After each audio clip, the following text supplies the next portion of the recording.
All right. Okay. We are good. I have an idea for what I'm going to do with House of Horrors now. Uh, I'm going to switch it up. okay. I'm going to do like the movie thing, but that I saw Undertone, and then I went on Reddit, and I was like, oh, I wonder what people are saying about this. And I read the review thread, and they were like picking apart the weirdest details, and it just made me mad. Yeah. So now I'm going to read the Reddit threads on the movies I watch, Oh, nice. and like defend the movie That- and get mad. that's like par for the course for Devin Reno. Yeah, exactly. Like, Yeah. you don't get it. Yeah. And here's why you're wrong. Because I was like getting hot, and I was like, this would actually be kind of entertaining. Yeah. Yeah. That'd be fun. Yeah. I like that. I'm going to do that next time. Yes. All right. Welcome to the Pretty City Podcast. Is that normally how we start? I don't know. Here, this begs a question. Yeah.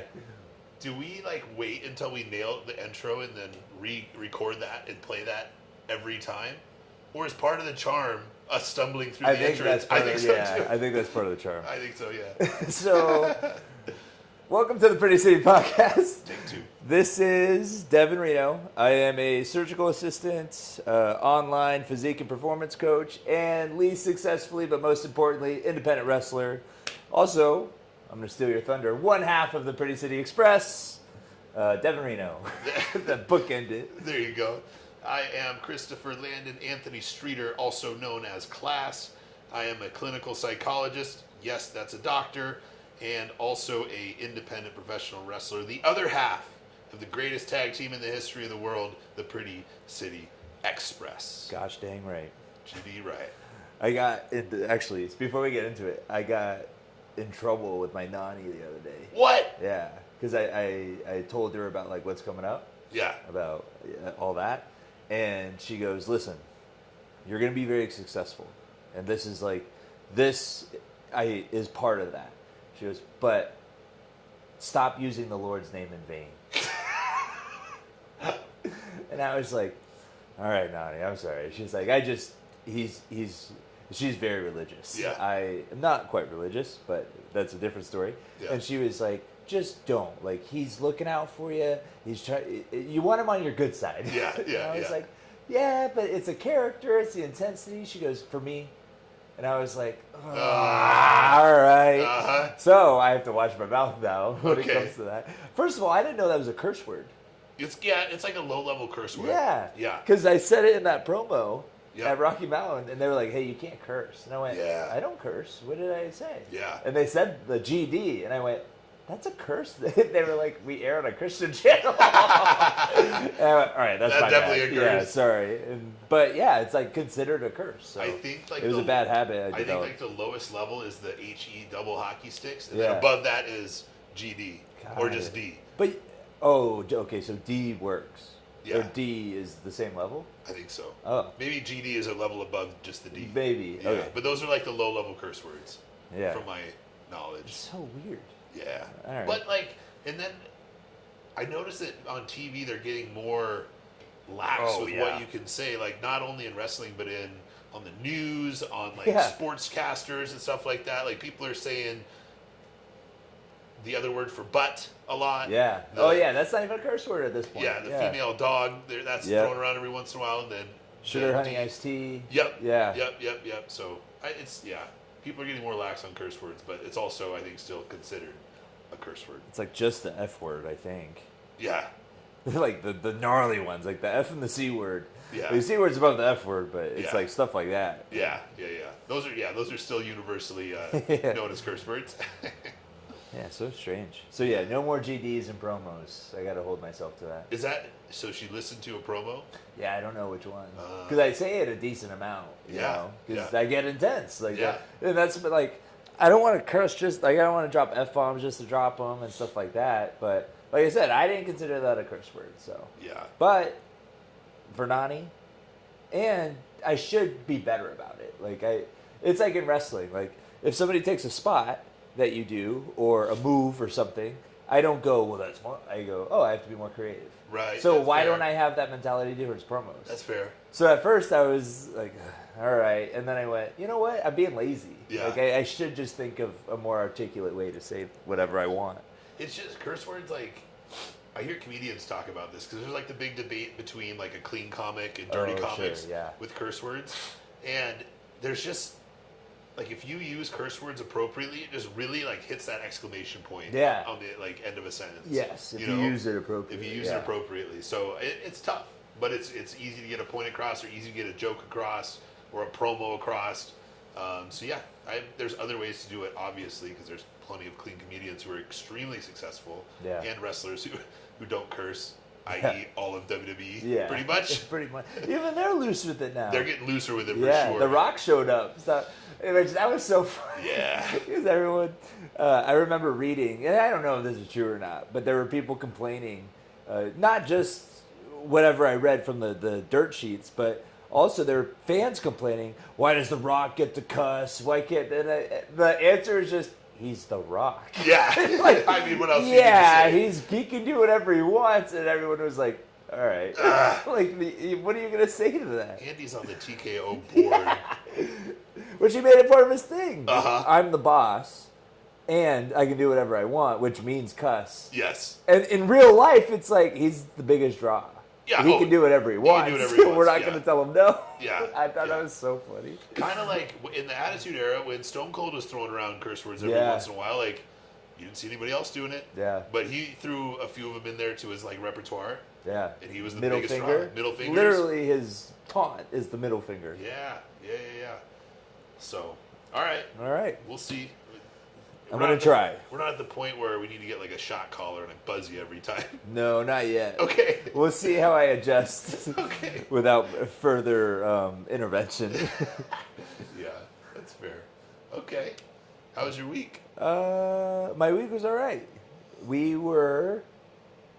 I just asked you this and I forgot. What did we do last week? We had San Diego. Oh, that's right. Yeah, that was fun. That was a lot of fun. We went to San Diego for Future Stars of Wrestling, post-lacrosse game Battle Royal. Yep. It was me, you, and Joe Graves. Yep, epic car. It was great. It was so fun. We went, we relaxed, we hit the gym. There's an outdoor EOS that was literally 2 minutes away from the venue. Yep. By the way, yes, my back was shredded. Yeah, I felt a little sore. Holy cow. I was surprised. Great. Yeah. It felt great. Yeah. So we did that.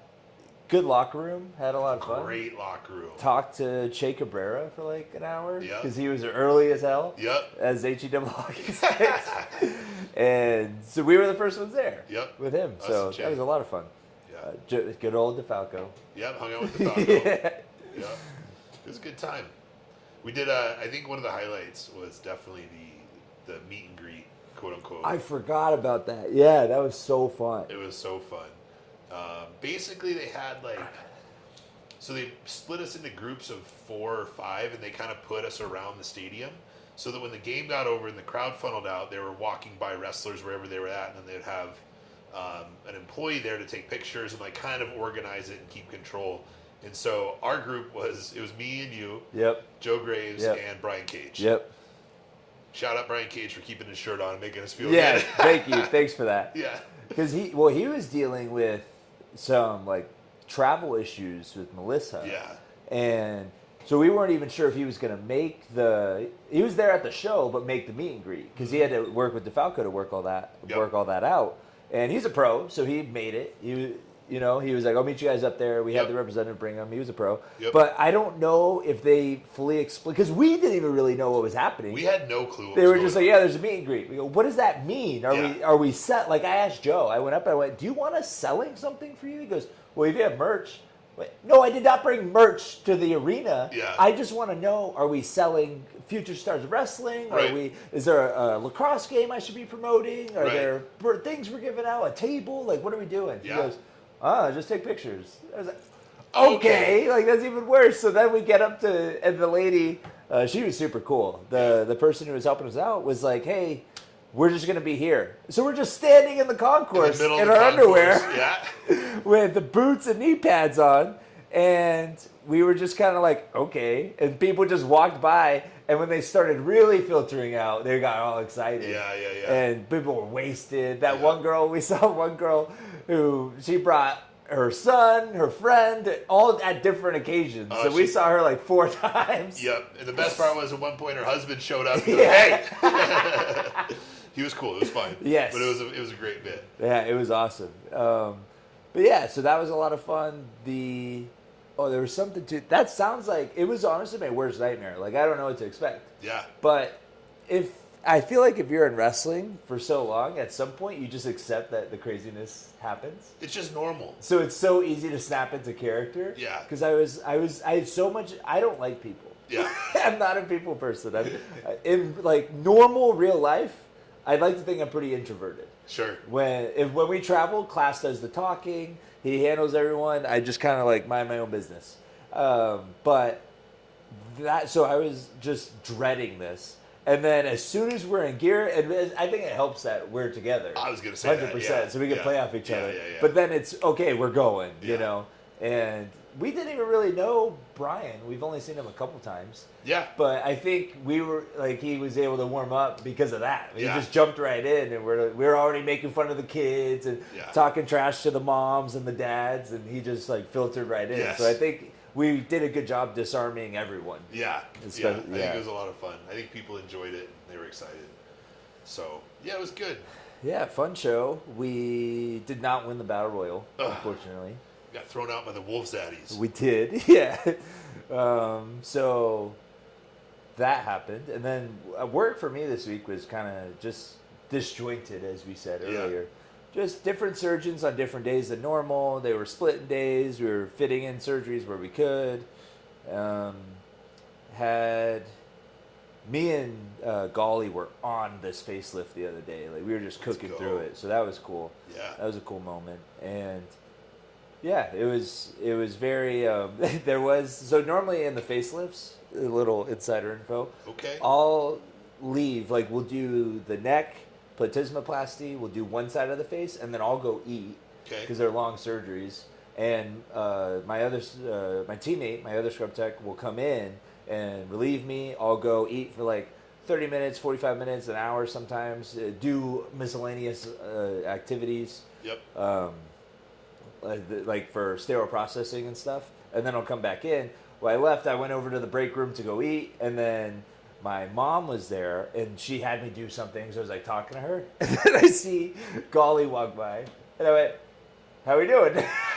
He goes, "We're just about to start the other side." I go, "All right, I'll see you in there."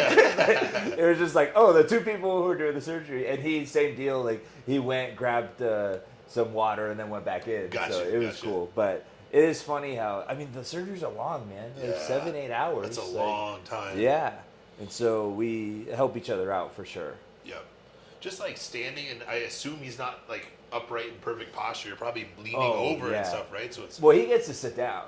Okay. So he'll sit down. Like let's say for the neck, we're both standing, and I'm a little taller than him, so the table is shorter. So you have to bend over more. Yeah, my back is killing me. Yeah. Dude. And I'm retracting the face, so I'm like holding hooks at certain angles so he can see and dissect. And then when he goes to one side of the face, I'll stand on the other side and hold the retractors. So I elevate the flap, and then he can dissect. Yeah. So he's seated looking. Okay. And then I'm standing like and hunched. Yeah, and then he'll grab, and I have to reach over and grab things. Oh my gosh. Yeah, it's very unique. It makes me think about, so my first year of grad school, the program is like a very integrated program. So the school, what that means is the school I went to has all the medical disciplines, right? So you have doctors, optometrists, psychologists, social workers, physical therapists, pharmacists, and you name it, everything's there. And so the first year, they want everyone working together on cases and doing things. So you rotate through all the different clinics. So like as a psychology student, I got to rotate through the primary care clinic, the osteopathic manipulative medicine clinic, the optometry clinic, and the dental clinic. Oh, that's cool. And the physical therapists were also in the dental clinic when I was there, and they were providing education on how to like maximize your posture, because they're doing the same thing. They're kind of sitting like this. Yeah. Like they're sitting, but their necks are forward, their back is kind of rounded. Yeah. And so their job was to then go in and like correct their form and stuff. That's cool. Because it's a bit like a lot of those professions, probably this included, you're going to have some residual issues that come from that. Yeah. So yeah, it was pretty cool to see that, but it just made me think of that. Yeah, it's one of those problems that you don't expect, and then Right. the vets that I see in that industry, they're just like, oh, my neck, Yeah. like I have this going Yeah. on, I have to go to a chiropractor. Yep. I'm like, damn, that's crazy. Yep. Like, I'm going to have all those things times 10 because of wrestling, but Yeah. certainly didn't help. Yeah. Exactly. That was your week. It was interesting. Let's see. Work went pretty well on Monday and Tuesday. Came to training. We had film review on Monday for the last Arizona show, which was good. That was this week. That was this week. It's been such a long It's week. been a long week. Wow. Yeah, that was Monday. Wednesday, I had a pretty gnarly flare up with some shoulder pain, and so I ended up calling out of work and going to see the doc and trying to work that out. So that was a little like curveball in my week, but we're back getting ready for a weekend full of shows this weekend. Yeah. So yeah, it was all right. A little different, but we got through it. Yeah. Yeah. Something I want to. So with tape review, if you are blessed with at your wrestling school, or I guess if you're looking to become a wrestler when you're older, one of the biggest things. It's actually funny. I was listening to Cody Rhodes and Matt Cardona, their Cody's podcast that he did. Yep. And it kind of tied into what I wanted to talk about with this. And I tell all the students all the time. One of my biggest pet peeves when I was first starting is people showing up for their match at tape study and then leaving.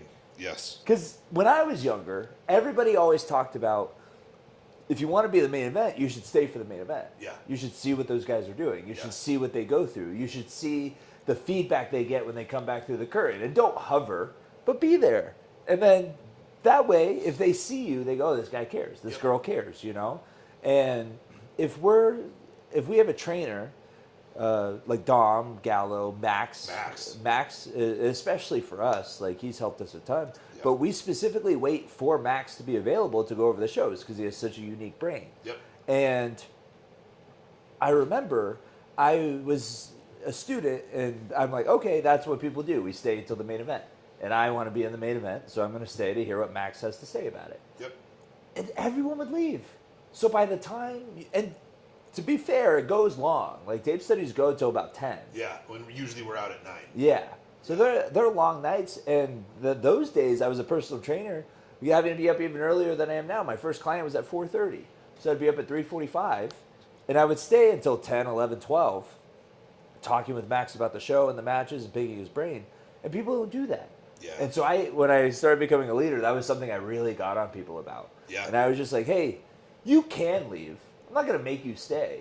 But don't leave and then say you want more. Right. Because if you're the opener and you leave by the second match, that tells me you want nothing more than to be the second match. Yeah. You don't care about what it takes to be in those other positions, so why would I help you get there? Right. Because you yourself don't care. Yeah. And I was on pre-shows forever. Yeah. Pre-shows, openers, what, you know? Like, and I went from the pre-show or the battle royal to wrestling you in the semi-main, back to the pre-show, back to the main card, back to the pre-show, and I was like, what are we doing here? Like, I'm not going I'm not literally making progress on the card, but I was with my craft, and a lot of that was because I stayed every single time, and I still do. But yeah, that was one thing that I got frustrated with. But Cody was talking about how like he goes, some people don't even, the show's not even started. Like, I'm not booked, I'm out. Right. He's like, I kind of respect that they just openly do it. And Cardona was like, at least sneak out. Right. At least be somewhat like hidden about it. Yeah. Goes, but they're just not. They're just like, all right, whatever, I'm out. And Cody was like, what if someone gets hurt? And then they need you.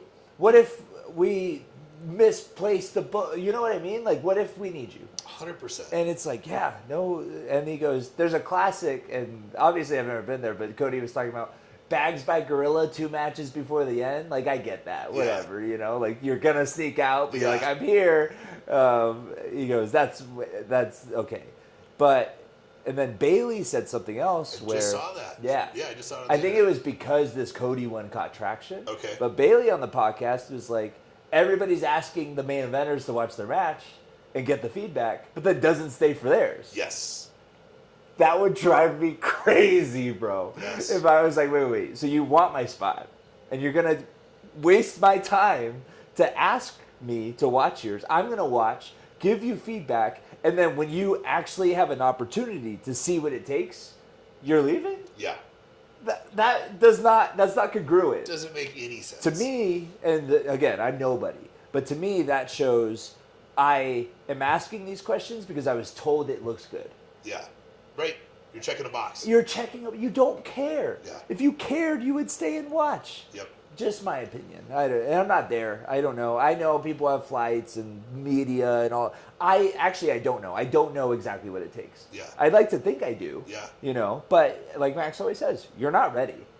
But you're not ready even when you get signed. Right. You're never ready at this point. Because you just don't know what it's like until you live it. Yeah. So I don't know what it goes through. But I do know the top guys have consistently been saying that. Yeah. So I think it starts, and I tell the kids all the time here, act like you're there already. Yep. Treat this like it's a performance center. You should. I'm going to stay at every tape study. I'm going to stay until the coach is done talking. I'm going to do this. And they're like, I got to work early. I promise you I work earlier than you. Yeah. Like, I promise think we work more and earlier and longer than anyone here. I and agree. it's not even close. Yeah. And everybody's job is important. There's risk. Like we have to be on at work, especially you. So especially you. I think it gets lost sometimes, and that was luckily. Oh well, this tape study was dead. Nobody showed up, so I think that's another problem. And that became the thing. Is they're like, oh, I gotta stay all the time. I just won't go. Right. Yeah. Which I don't know if it's better or worse, because it's like, okay, you're just openly saying, I don't care Screw enough this. to be there. Yeah. Great. It makes us go faster because you're not asking your performative question, Yep. or sitting there taking your notes that you're never going to read again. Some Yep. people read them. I'm not a notes guy. I don't take notes because I used to try. Right. They don't help me. That's Right. not how my brain works. My Yeah. brain doesn't work with notes, and so I tell kids that too. I go, don't bring a notebook just to bring a notebook. If that's not how your brain works, don't do that. Yeah. I'll know if you're learning by your reps. Yep. And if you do need a notebook, bring a GD notebook. Nice. Just bring it. And if you're like, well, I don't know, people are going to make fun of me. Who cares? If they make fun of you for trying, okay. It's okay to try. Yeah. That's okay. Here's an inside scoop. You're gonna get made fun of in the wrestling business constantly. Yeah, for anything. If you're Cody Rhodes, how many people give him crap on his podcast? Oh my god, yeah. Oh yeah. If you're the top guy, you're gonna get made fun of. So of course you're gonna get made fun of at an indie promotion during tape study or during training. Just get over yourself. Yes. And do what you need to do to learn and retain this information the best you can. Yes. That's what it comes down to. Get over your ego. But on those points, there was a period where it was bad. Match was over, people left. Match was over, people left. Oh, yeah. And I think you and then I think the trainers, all the other trainers talked about hey, everyone stays till the end. And it's gotten better since then. But to your point, the last one, there was just nobody there. Yeah. Which was kind of weird to see. So I don't know. And the other thing too that I noticed on our show is there were a couple newer / younger people who, not our guys, but other guys that left the show early. Oh. That very early. Yeah. I don't know, and again, flights, whatever. Yeah. But also, it's it just kind of, it's your first time in the locker room. Yeah. What are you doing? Yeah. Don't you want to watch the show and network a little bit and see how we operate and stuff like that? Yeah. That's what I was always taught. Trust me, there have been multiple times we've left early from shows. That's not what I'm saying is I'm perfect. And also, my first 5-6 years in the business, I don't think I ever left early from a show. Yeah. Not once. So and we leave early where we're familiar with the locker room. We know everyone. Right. We've built a reputation there. Yep. Every time we go somewhere else, especially the first time, we're there till the end. And look, everywhere we've been for the first time too, recently, we stay late, we clean stuff up, we make our presence known, and whether it's tearing down the ring, whether it's cleaning up the locker room, it's just, that's the way to do business, and that's the way to make yourself look good, and it's just fulfilling. I would rather be known for oh, look at these guys trying hard. Again, getting made fun of for quote-unquote trying hard, than, oh yeah, those guys, they left halfway through the show. Yeah. That's the last thing I want to be known for. Well, when do you think you're going to be able to talk to the promoter? Yeah. To get honest thoughts about the match? Yeah. If you think right after your match, if it's your first time there, you're probably not the main event. If you think right after your match you're going up to the promoter and he's going to give or she's going to give you detailed feedback, you're wrong. Yeah. Because they're not concerned about just your match. They have a show to run. Yes. So if you, okay, I asked it, they said they liked it.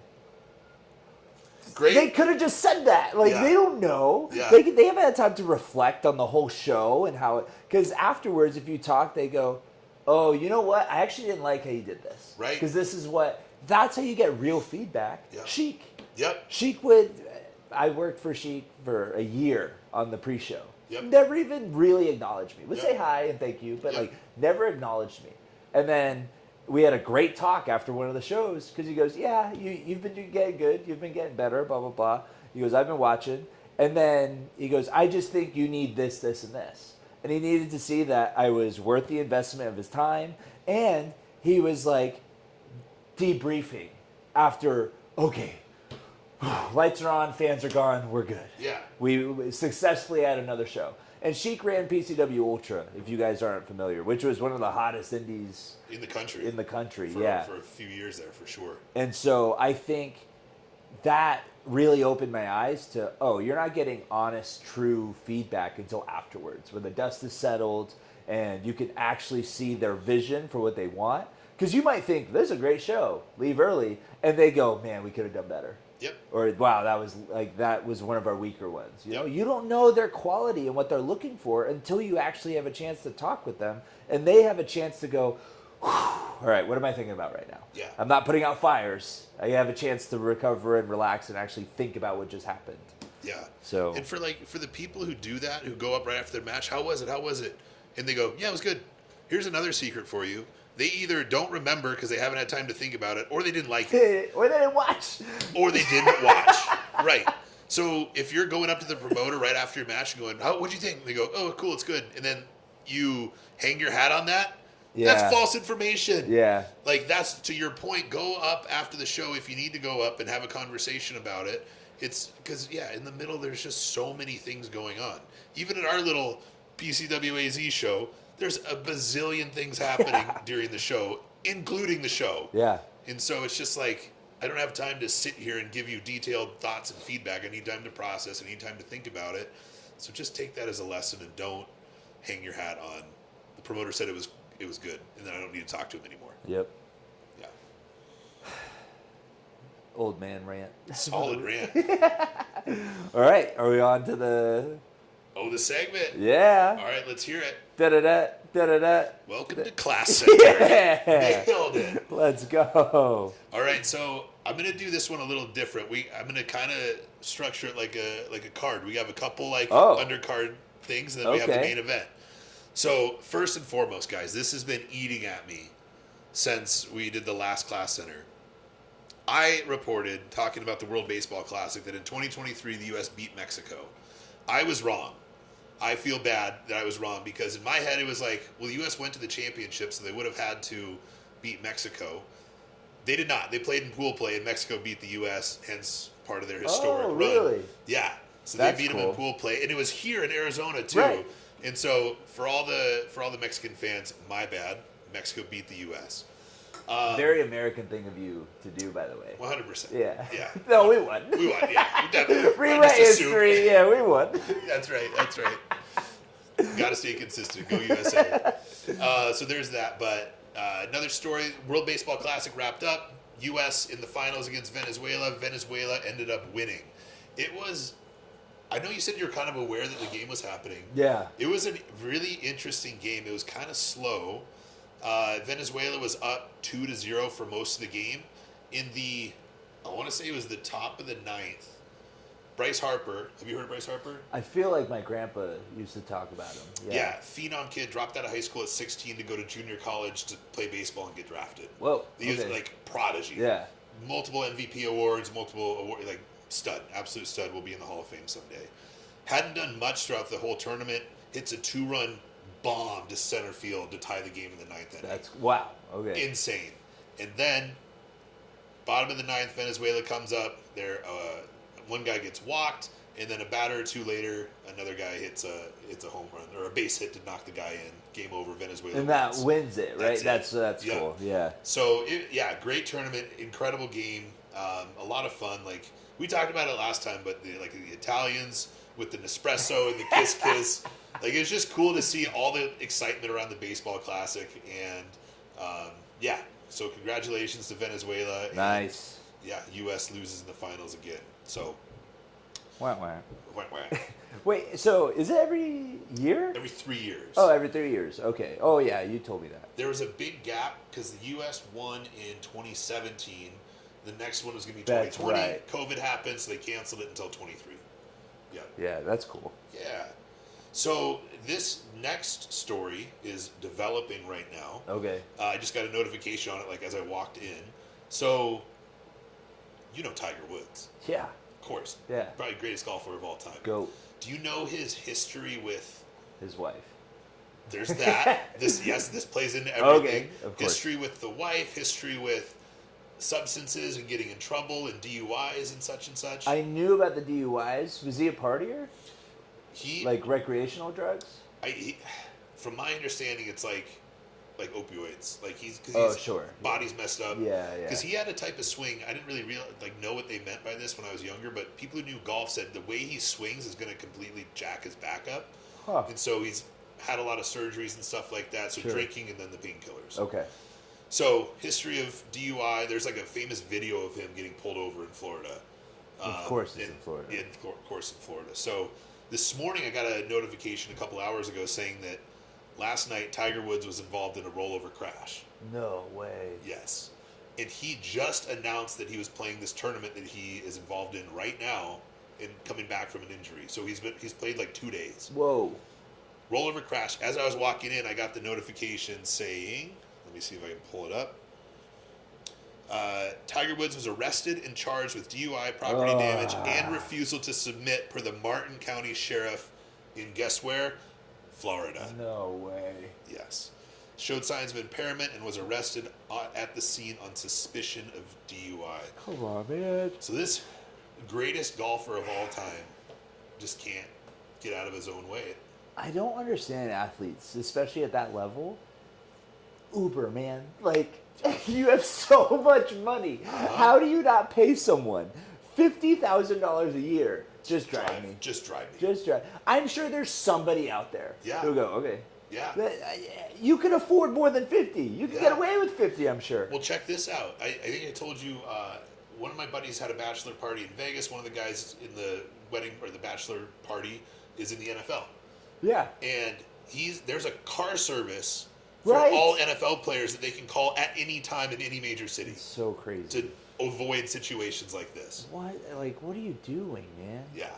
So the interesting thing about Tiger Woods is, and this is kind of interesting from the psychology perspective, is his dad was one of those dads that was completely overbearing, completely intense, no love, all work. Yeah. And so people kind of cite that as some of the reasons why he's had so much trouble, with the sex addiction Sure. of his wife and the substances, etc. Everything's extreme. Everything's Yeah. extreme, yeah.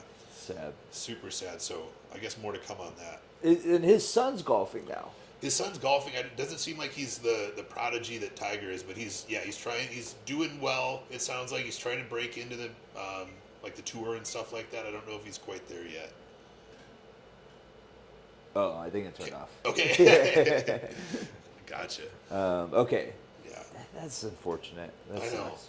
It just sucks because how much positive influences this person had on Right. so many people. Yeah. Whether it's just from watching or inspiration or what, and so it's always tough when these figures who are athletes that any sports fan looks up to so much that we find out they're human. Yeah. And they make a mistake. Usually in the worst ways possible. Yep. The shades are gray. It really Always is. shades of gray. Well, now, was it just him involved in the crash? That's all it's saying so far. Oh, okay. Yeah. Hopefully. Hopefully, yeah. That's my biggest. Come on. It's not, because everyone's like, well, it's their decision or they have to face the consequences. But what about if they hit someone? Right. That wasn't their decision. Right. That wasn't that person or that family's decision. You did that to them, you know? Right. Well, isn't like that what Sonny finally got put away with? Oh, Involuntary yeah. manslaughter or vehicular manslaughter? Yeah. Yeah. Yeah. Same deal. It's just beyond selfish, especially if you have that money. Yeah. What are you doing? Uh-huh. That's frustrating. Yeah. Okay, you ready for the main event? Let's do it. All right, this is going to be kind of a quiz. You'll probably figure out where I'm going with it first, but I'm going to read off some stats to you. Okay. And you can tell me how incredible this person seems. All right. Okay? So, and this is has to do with the NFL. Okay. You might know it right off the first one. Probably. Okay. Most Super Bowl wins at 8. Most Super Bowl wins at a head coach at 6. Most Super Bowl appearances 12. Most Super Bowl appearances as a head coach 9. Most playoff wins as a head coach 31. Most playoff appearances as a head coach 19. Most divisional championships as a head coach at 17. Now, that sounds like a Hall of Fame resume, does it not? Yeah. Do you know who I'm talking about? Is it Belichick? It's Belichick. Yeah. It's Belichick. So Wait, he has 8 wins? He got 2 with the Giants as an assistant coach. Okay, as an assistant. As an assistant, okay, yeah. He got 6 on his own as the head coach with the Patriots. Right. So anyone who's a sports fan probably heard a couple months ago when they were doing the NFL Hall of Fame inductees that this person who is very universally accepted as the greatest coach of all time was not inducted to the Hall of Fame on his first year of eligibility. Insanity. Yeah.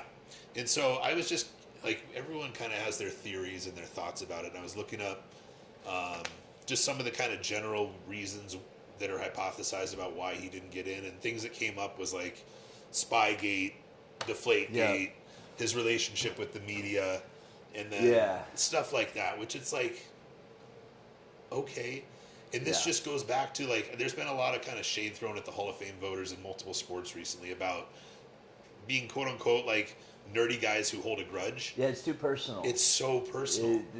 Which is funny because in wrestling we always say that. Yeah. In wrestling we always say, well, if you're the best football player on the planet, you have a job. Yeah. Because it's, like, I hate this word, but it's real. Yeah. So there are statistics that prove you are the best. Yes. They are ranked. They are unarguable. They are statistics that you can say, this is why I'm the best. It's a true meritocracy. Wrestling is an art form as much as it is a sport. So that's where a lot of it is opinion-based. Yep. And how you're used or however your success, quote unquote, is determined by somebody else a lot of the time. Yep. So that's what makes me, like, actually mad. Yeah. Like, no. This is supposed to be the one area where there are irrefutable facts of, no, I am the best. Yes. Ugh. Yes. And it's so, like, so what the Patriots will say a lot of times, what the players will say is with the Spygate thing, it's like, yeah, well, everyone was doing that. Right. We were winning, so we got targeted. With the Deflategate, first of all, this is coming from Edelman's podcast. He talks about it frequently when it gets brought up. He goes, yeah, their balls were the same, inflated to the same PSI as ours were. Yeah. And guess what? When the balls were inflated, we went off on them in the second half. Yeah. So, like, what do you want from us? Right. So it's like, when you're on the top of the mountain, everyone's going to try to tear you down. Yeah. And for better or for worse, Belichick is the person who's now suffering because of that, because he didn't get into the Hall of Fame. Greatest coach of all time, didn't get into the Hall of Fame on his first year on the ballot, which is insane. That is insane. Yeah. I think I told you when, like, the news first broke, I don't think he should go in. Yeah. I think he should just deny it. Yeah, right. Be like, nah, I'm good. Yeah. At this point, it's a joke. It has to be, yeah. And if he's, I don't know him at all, but why not?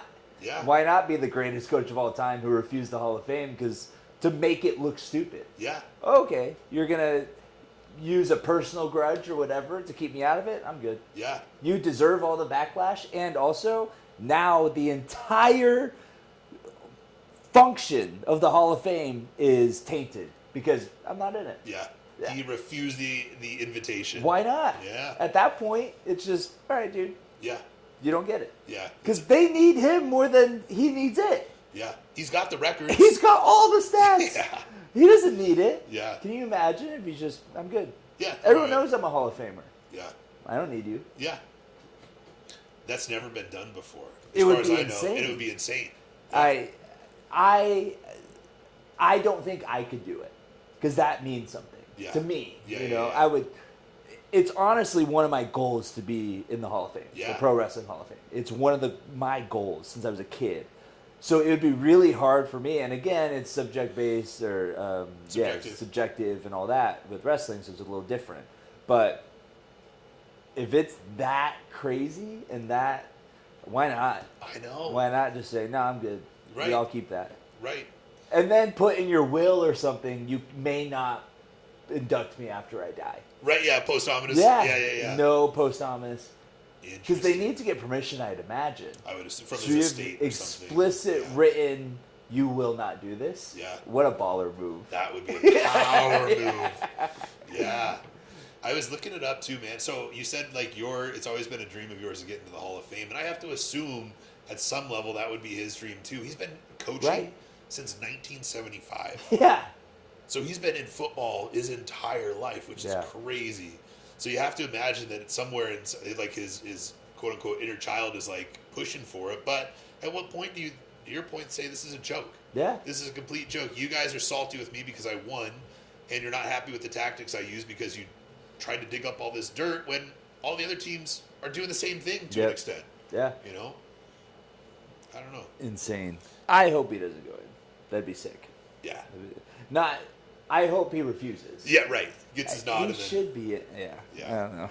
So just an interesting thing, and if you follow sports, you'll notice baseball is the other one that's been getting some steam with the Hall of Fame voters. I feel like they always baseball always has something weird going on. Yeah. I'm just like, oh, they made someone mad again. Yeah. Well, with baseball, the big thing is all the steroid guys from the 90s and the 2000s. Right. But here's the thing: some of them have gotten in, others haven't.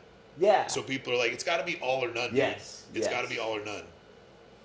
And I heard a good perspective. This is a little bit of a tangent, but a good perspective on the steroid era is the Hall of Fame is supposed to tell the story of baseball, the story of football over its entirety, and the people who made an impact on the game. And these guys who were the steroid guys had a huge impact on the game because you see the strike in 1994, and everyone thought baseball was just going to go in the tank. Yeah. So the season halfway through was canceled in 94. Oh, I didn't know that. Yep. Big strike. Season was canceled. It was in the tank. And then 95 comes back, and people were doing steroids before, a couple people, but then it really started catching on, and home runs were going crazy, and the ratings were up and everything. And then in 98, you had the home run race between Mark McGwire, Sammy Sosa, and Ken Griffey Jr. trying to get to 61 to tie Roger Maris and then break that at 62. So it was just like baseball in the late 90s was off the charts. Yankees were winning World Series. It like saved baseball in a lot of ways. But then you're now punishing these guys who, by the way, for a long time, there wasn't a policy against taking steroids. Sure. Yeah.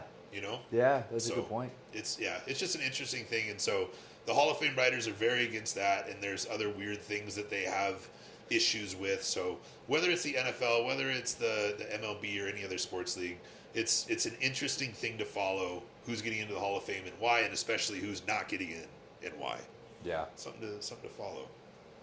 Speaking of that, we had this discussion yesterday, me, Dom, and Jaden. Okay. Or at some point this week. Was I at training yesterday? Is today Friday? Yeah, so it was yesterday. Yeah. What match do you think is going in the Hall of Fame this year? Is that what they're doing? Yeah, because they did Brett Austin last year. Oh. Dom thinks it's going to be a modern one. And I think that's just Dom being grumpy. Like, oh, they just don't put in a newer one or whatever. But I think the only modern one they could put in is Sean Taker 1. Right.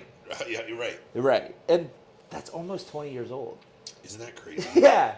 It's over 15 years old. So at what point is it not modern? I agree. It's modern. Yeah. And it really started this whole, for better or worse, it started this obsession with falsies, I think. With falsies and kicking out of finishers. Yes. Yeah. I think people have, they were not the first to do it. No.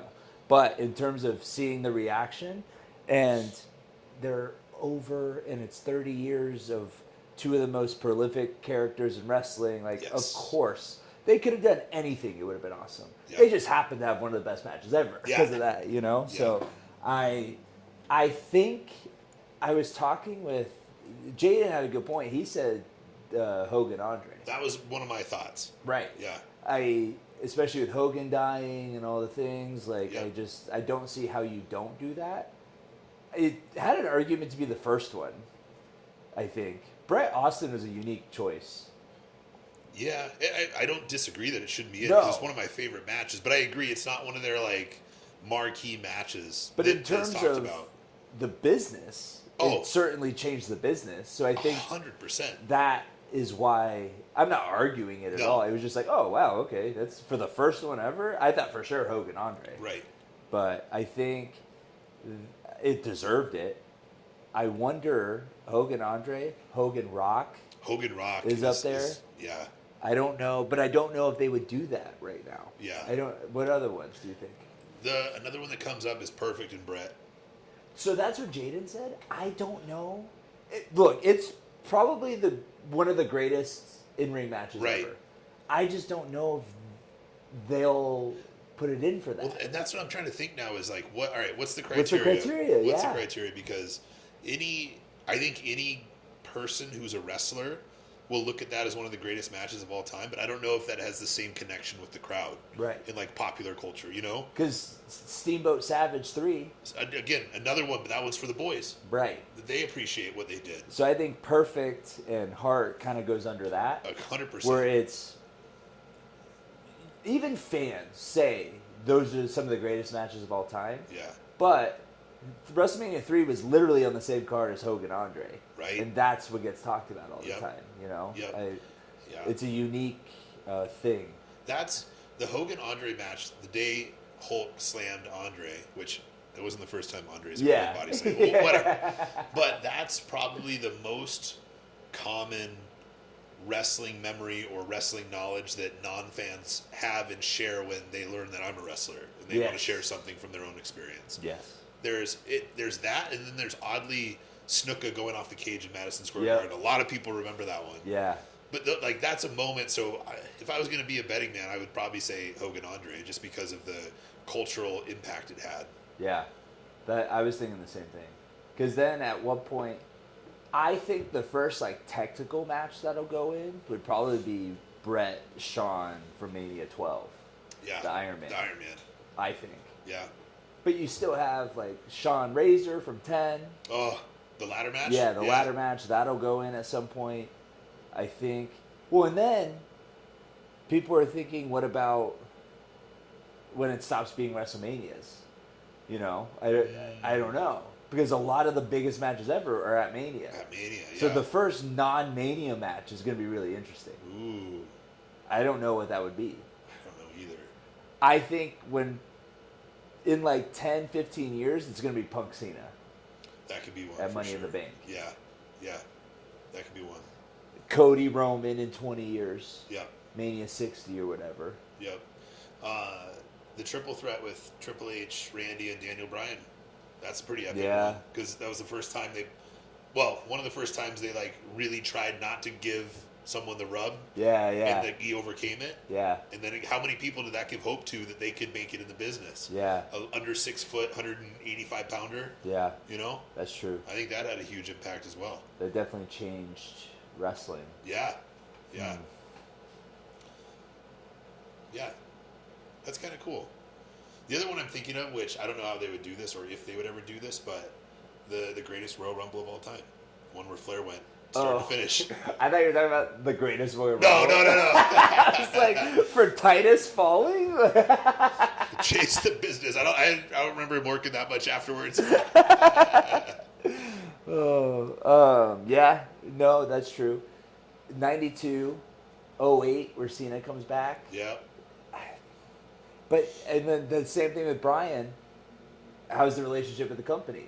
I don't know. Right. I don't even want to speculate. Like with Flair, you never know. With Flair, you never know, and that's a good point. The relationship with the company. This goes back to politics.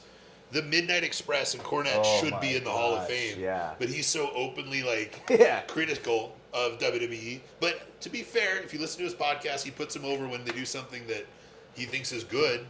But the relationship just seems so severed, and he's not a Triple H guy and very outspoken about that. Yes. So there's politics getting in the way again. 100%. And even he hates AEW, the way he talks about it. But anytime, I don't listen to him a lot, to be fair. But when I do listen to him, he is complimentary of things that he likes. Yeah. And he's just so outrageous with the things he doesn't. Yeah. It's like, oh, man. You know? Yeah. But yeah, I just thought that would be a fun question because I was thinking about it with them yesterday, and I really don't know. Oh, that's the one I was thinking of. Triple H and Taker, the Hell in a Cell. Sure. That'll be up there. That should be up there. I think that may even go in before Shawn Taker. You think? Because all three of them are involved. That's true. And they're all kind of running the business. Yeah. Now. Yeah. Yeah. It's very true. Shawn Taker set the bar for falsies, but that's the greatest falsie of all time. Oh, yeah. The super kick pedigree, Super kick I thought pedigree. it was over. Yeah. And the way Shawn sold it after, oh my gosh, like I made a mistake, my emotions got the best of me, but it didn't cost him, and now what do I do? Like, that's why he's so much. one of the best. Yeah. Yeah, I thought that'd be interesting. I like that. That's a great question. I still don't know the answer. I'm gonna predict Hogan Andre. Yeah, I'm with you on that one. I think that's a no-brainer. All right, time for questions. Next? Oh yeah. You got one loaded up? I do not. Okay. I'm gonna fill the space with thinking out loud. Bum, bum, ba, bum, bum, bum, bum, Okay, I've got a quick, easy one. Let's do it. If you want to do it. Yeah. This is from Damon Ace. Okay. How did you guys get so handsome? Well, I'll give. Yeah, you go first. Yeah, since I'm a doctor and from a scientific background, I'll give you kind of a scientific explanation about why this happened. So, there's a scientific phenomenon called genetics. Some people are born with them, some people aren't. You could have genetically gifted physical attributes, like I am genetically gifted in my legs. I don't have to do much to my legs and they blow up. I'm not genetically gifted in my chest. I need to work that about 10 times harder than my legs for it to show any sort of movement. So, with good looks, Damon, from a scientific perspective, I have good genetics. And then also I'll say, see episode 4 for our skincare routines. Oh yeah, I forgot we talked about that. Yeah. I don't consider myself handsome. That's Come on. I call it the cheerleader effect. What? Where CLAS is such a movie star that I just get lumped in because we're a tag team. You stop. I do have a jawline. That could cut 10 feet of glass. So I think that fools everyone. And a jawline, and I feel like I have a decent head shape because now I see myself with hair, and I go, man, what am I doing? You made the right decision. I agree. But, dude, it's weird. It still messes with me sometimes. Even when I shaved it, I was like, this is going to happen. Yeah. You know, so whatever. But it's still I think the way people talk about people that are bald. Yeah. It's because I think it's hilarious, Yeah. right? Like I'll make the jokes, I go along with it. But what really weirds me out and makes me think I like question myself and I get insecure about it is when people are uncomfortable making jokes. Sure. Because then I'm like, first of all, I don't care. Yeah. But second of all, now you're looking at me with like sympathy and this is weirding me out. Yeah. Like I always feel like, oh my God, what's a sloth from the Goonies. I'm just like, dog, like I'm bald. It's cool. Yeah. Like you can make jokes, but it's not the end of the world, you know? So I think when people don't know how to, they act like it's a disability or something. Oh, dude. Yeah. I'm like, dog, you're freaking me out right now. Like, calm down. So I think that gets me more insecure than anything. When they're tiptoeing around. Yeah. Like, just say it, dog. Yeah. Or I don't even know how to fix that. Yeah. But it is just societal's expectations or however they, It's weird. It's like it probably comes from some obscure origin. Like the thing with redheads. People always are ragging on redheads. Yeah, which I was a redhead before I shaved my head.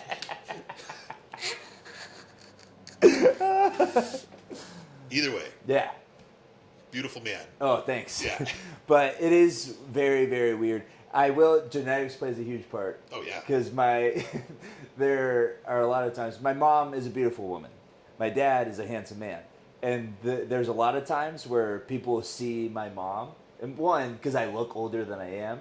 And we're in Scottsdale. Yeah. They're Yeah. like, what? Like, Yeah. what's kind of weird? I'm like, and my mom's like, they're staring. I go, just ignore it at Yeah. this point. Like, Uh-huh. but also, a lot of my friends who they go, oh, that makes sense. Yeah. Okay, and like that's always a compliment. I'm like, Yeah. oh, okay, cool. Like, Yeah. but yeah, genetics play a huge part. But there's also like beautiful people who have not the most attractive kids, Right. which is very interesting, and Right. vice versa. Vice versa. Yeah. That's why when people, to be fair, I've never thought this way. Where they go, if you want to know what your wife looks like when she's older, look at her mom. Yeah. Like, I think that's such an outdated way of thinking about things. But also, it doesn't tell you much. Yeah. It might, Yeah. but that's like confirmation bias. Yeah. Because I know plenty of people who don't look anything like their parents, or they age differently, and it's just there's so many other factors: your environment, your stress, your diet, all those things. Yep. Where I don't know. It just because typically I date older women, Yeah. and there will be times where they're like, "Well, what about when she's this age?" She's almost there. Yeah. Yeah. She's She knocking looks on great. the door. I don't know where you're going with this, So I think that's why I probably never had that mindset. Yeah. But it does weird me out how many people put such a priority on that. I'm looking at the mom. Oh my God, yeah. Or trying to predict what their wife will look like. Yeah. Or what their husband will look like. Yeah. I'm just like, that's weird, man. Like, It is weird. because at that point, yes, I'm going to sound like a hypocrite. Attraction is probably one of the top priorities. It has to be. Yeah. Yeah. It's just, looks matter. I'm Yes. not saying they don't. And also, if you've committed to someone for the rest of their life and you haven't thought about that, that's on you. Yes. That's on you. If you haven't been like, even if the worst thing happens to this person physically, I'm still ride or die, because that's literally what marriage is. Yes. That's on you. That's And so I have no sympathy, Scott Steiner style, for people who think that. But yeah, I think that was a weird tangent to go on, but I think it was. It's connected to the question. Yeah. Absolutely. I don't know. And being in shape. I don't think. I think our lifestyle, outside of the lack of sleep on weekends, Yeah. is very helpful for aging gracefully. Because like we both look older than we are, I think. Yeah. So there's that, but also I know people who are your age and my age who look a heck of a lot older Right. than we do, and that's one thing that I learned from my parents to talk about the environmental side of it is they're both in their 70s and they're both in insane shape. Yeah, like my they're mom awesome. has arm muscles and abs, Yeah. and she's 70 years old. Yeah. And my dad goes skiing 100 days a year and then rides his bike tens of thousands of miles every Yeah. summer. Like they're ridiculous, and so like that activity level is wild. And where I was going with that is, they always ask me because they live in a very fitness inspired area, and so everyone around them is like in good shape, and so they're always like, "We probably are starting to look really old to you, huh?" And I always tell them like, I have patients who are in their 50s who could be 85 years Right, old. yeah. Like they look terrible. You guys are the best looking 70-year-old people, like physically, that I could Yeah. ever imagine. So yeah, exercise, healthy diet, that's going to play a role too. Dom tells me this all the time. Maybe you've heard it from him too. Alcohol Yeah. is a huge ager. Yeah. Because he hasn't drank, I think, 16 or 17 years, and Yeah. he's looked the same for as long as I've known him. He's looked That's exactly true. the same. That's true. That's what he cites it as a big reason is not drinking. One thing, probably the most important thing this job taught me, because it's all looks, it's all based on looks, is Yeah. stay out of the frickin' sun. Yes. And wear sunscreen. Yes. Because that'll age you like no other. Yes. They're, like you're talking about with your parents. I see it all the time. There's 75 years old where I go, I thought they were in their 50s. Uh-huh. God damn, good for them, Uh-huh. Or there's other people where I go, what, they're how old? Oh yeah. I thought, Yeah. okay, like rough. And a lot of it has to do with the skin and the quality of it, which is all the things we're talking about. But yeah, that's a big one. Also, I kind of want to address this because Yeah. we've talked about it. This, and I get it's like an incel mentality and all those things, right? But oh my God, the amount of people who just say, oh, I'm ugly, I'm this, I'm that, nobody wants me, and they allow that to become their identity. Yeah. Really, I have sympathy for you because I have felt those things before, and I have been in a negative headspace like that, and also, nobody's gonna save you. Yeah. You kind of have to go, I don't have to be this way. Yeah. And take charge of your own life. Yes. And there's so many things where I see it on Reddit all the time, where they just talk about how terrible everyone treats them. Life's not fair because I'm ugly and this. And do you groom yourself? Yeah. Do you have good hygiene? Yep. Are you making smart diet choices? Are you going to the gym? You don't have to be a bodybuilder. Are you going to the gym? Are you working on your confidence? Do you realize, hey, maybe I'm not the best looking, but I have to have a good personality? Yeah. Do you work on being a better person? Like yeah. I don't understand. In my last relationship, I actually had that conversation where in between my two previous relationships, after the one breakup leading into the next one, I had to look at myself and go, what value do I bring as a partner? Sure. Well, I was depressed. I had a lot of mental issues that were affecting my self-esteem and all these things. And I go, I'm not a very valuable partner right now. Sure. And I'm not saying value in the terms of what can they get from me. Mm-hmm. But if we preach all the time surrounding yourself with people who make you better, from a friend standpoint, how does that not transition or translate to a partner? Yeah, 100%. So that was a huge life-changing epiphany for me. It was, if I want all of these things in life, why am I not doing the things that attract those? Yes. And law of attraction is whatever. I don't even particularly know what it is. I just know that it gets talked about and there's like this whole scam behind it. I don't know. But at the end of the day, if I envision my partner a certain way, and we've talked about it before, 60-40 in relationships, right? Both people trying to give 60. Yep. Why am I not going to try to be the best person I can be so that I can attract the best partner for me? Yep. I don't know. I think if you have that mindset of I'm to this, nobody wants me, you need to do work on yourself and nobody's going to do it for you. And you have to accept you have to accept the fact that somebody will love you. Yep. And you have to just come to terms with that, because when you find someone that does love you and you're still in that headspace, you'll never accept it and you'll drive them away. Yeah. That the amount of times I've had to tell people, I wish you could see yourself through my lens, and no, and they just push away, push back. It's like, I've done all I could. Yeah. At some point, you have to take responsibility and accountability for your own mindset and figure out, okay, what do I have? What could be attractive? What can I work on? And what things are out of my control? Yeah. My hair, out of my control. Not rolling in the dough, right? Can't go get a hair transplant, whatever. What am I going to do? I'm going to shave it and just own it. Yep. I didn't even tell anyone. I even talk about this. I hate wearing hats. Yeah. Because I don't want to be the bald guy who's hiding wearing a hat. Yeah, wearing a hat. But I also don't want to get sunburned on my scalp, dog. So yeah, I got to wear hats sometimes. Solid sunburn callback. So, yeah, I think it all starts with that mentality. It has to.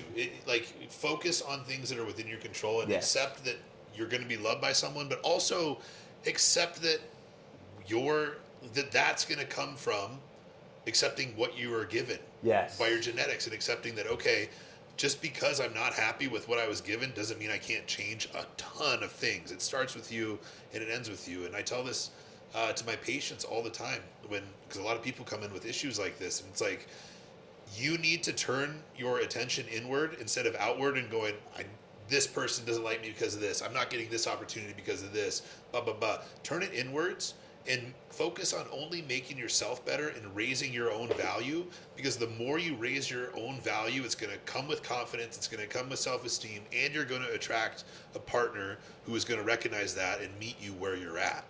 That's the most effective way to do it, is how can I raise my value so that I'm a desirable partner and I can attract the partner that I inevitably want. Yep.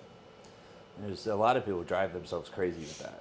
Yeah. It makes me, and again, I do feel sympathy. Like, I do feel bad to an extent. To an extent. But at some point, you have to take just responsibility, you know? Yeah. It's like one of the biggest quotes that changed my life regarding my depression and stuff. Even when I still experience it. is mental illness is not your fault, but it is your responsibility. Nailed it. And that changed my whole perspective because it's so common to go, well, I have this going on and I have this and I'm the victim of my own mental whatever. And it's okay, yes, you are. What are you going to do about it? What are you going to do about it? You can't change it. Yeah, this is your job to bear this. Yeah. Yeah. And it sucks. I get it. But at the same time, am I going to just live my life with, yeah, this sucks? Or am I going to go, yeah, my brain's wired a certain way.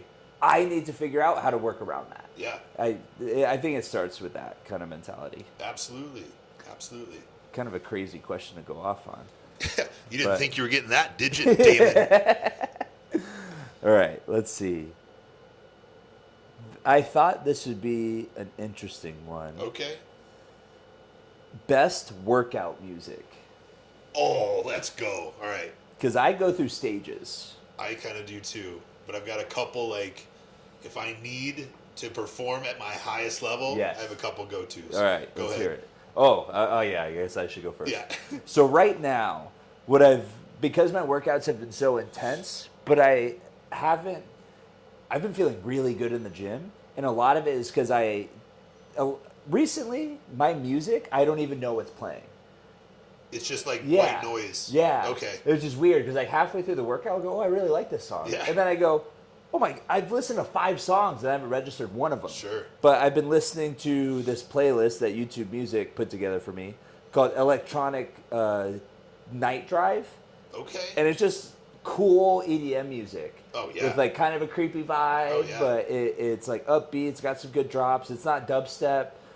It's more like kind of housey, Okay. but not necessarily. So that's been my go-to. My songs, like my PR songs, are Wild Eyes by Parkway Drive. Yep. That was my high school one. Someone Like You by Adele. Nice. Fire. For a while, it was Like a G6. Remember that phase? Oh, yeah. And then, sometimes Lady Gaga. It just depends. Yeah, I I love remember Lady that. Gaga. Yeah. But yeah. And then I went through like recently hard rock again, Disturbed, because that was my ish when I was younger. Sure. Hip hop, rap. I love Meek Mill in the gym. When I want to feel like ignorant, and I was like, nah, I'm the man. I'm the man. I'll listen to Meek or something like that.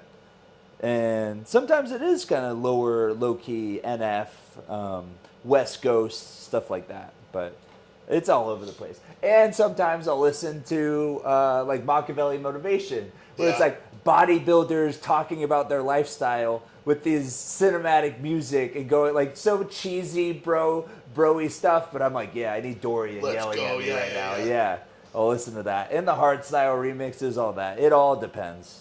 Love it. That's good. Okay. So mine, I've gone through a couple phases. Way back when it was EDM stuff like Avicii and Swedish House Mafia and like those types. And then it went to more like hard rock, like Rage Against the Machine. Yeah. Disturbed, bands like that. And for the last like 4 or 5 years, like I'll just listen to kind of a genre until I get sick of it. The last 4 or 5 years, it's been, and I'm going to age myself by saying this, it's been MGK Radio on Pandora. I have not gone to Spotify. I have not gone to Apple Music. I have not gone to YouTube Music because in college, I developed a relationship with Pandora. Fair. And now I pay for it, and I just don't want to figure something else out. I'm happy with it. Fair. It doesn't play the same songs every time, but it plays a lot of the same songs. Yeah.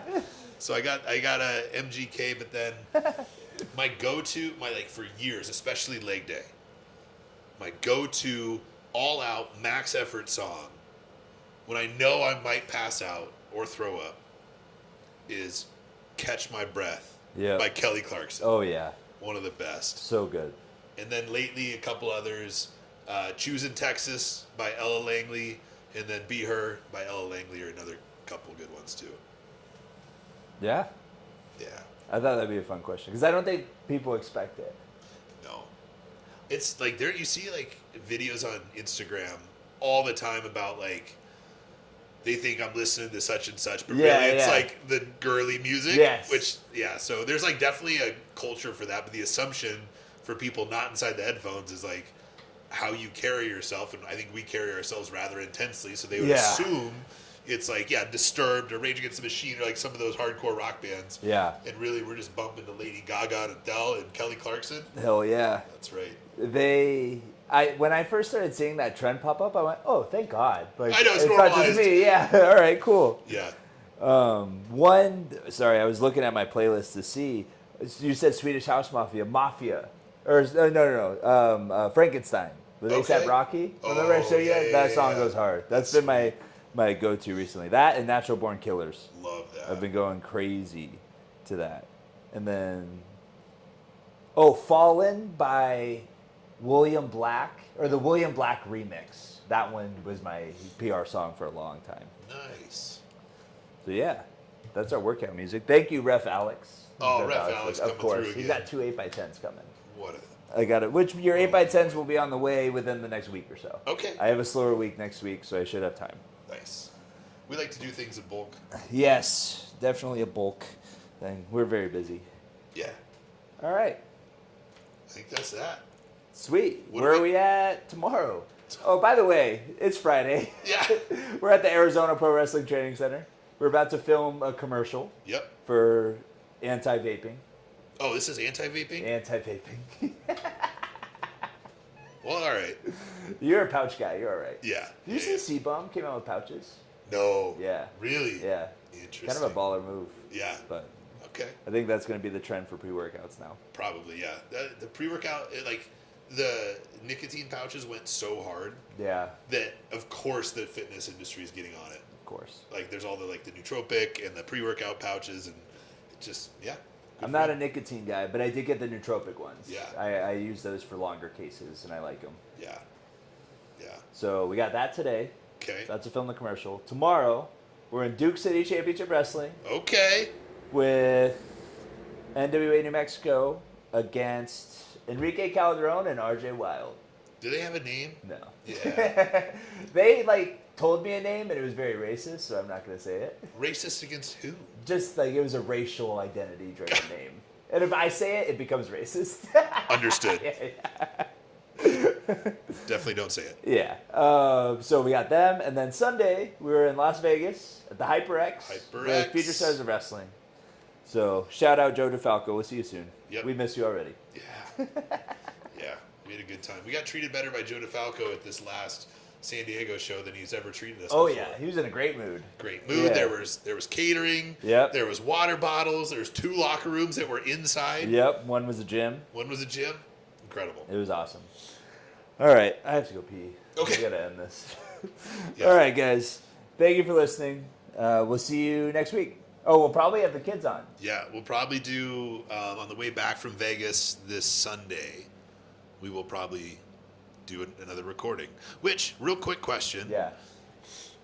should we like say the date that we're recording in case someone like listens a week or 2 weeks later and goes back through it? You know what I mean? Because if we record it on like a Friday, this one's gonna get released today. Today, yeah. But then we record one in 2 days and it's released a week later. Is there a way we should mark it or no? I don't think so. All right. Yeah. All right, I'm down. When we get more consistent, maybe. Yeah. Like, hey, Monday we'll film. You know what I mean? That, yeah. This is also a product of the indie wrestling lifestyle when we have jobs, wrestling, Yeah. gym, and we're just fitting it in when we can. So with that, go have a wonderful pee. Thank you. And say no to nicotine vapes. No vaping, kids.